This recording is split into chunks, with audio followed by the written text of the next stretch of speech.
Salam, beyin insultundan sonra bərpa prosesi çox mərhələli və mürəkkəbdir. Bu, adətən insultun növündən, işemik və ya hemoragik insult olmasından, zədənin yerindən və ağırlığından, pasiyentin yaşından və pasiyentin ümumi sağlamlıq vəziyyətindən asılıdır. Bərpa prosesi bir neçə mərhələdən ibarətdir. Kəskin mərhələ ilk 24 və 72 saat bu dövrdə pasiyentin həyati vacib funksiyalarının stabilləşdirilməsi lazımdır. Erkən reabilitasiya mərhələsi ilk həftə 3 ay ərzində, uzun müddətli reabilitasiya 3 həftə 6 ay müddətində.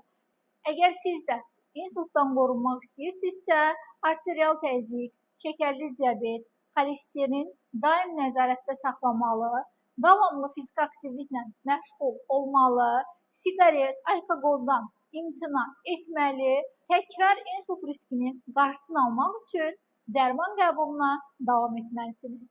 Hər zaman sağlam olun, sizin nevroloq Dr. Jalə Qarayeva.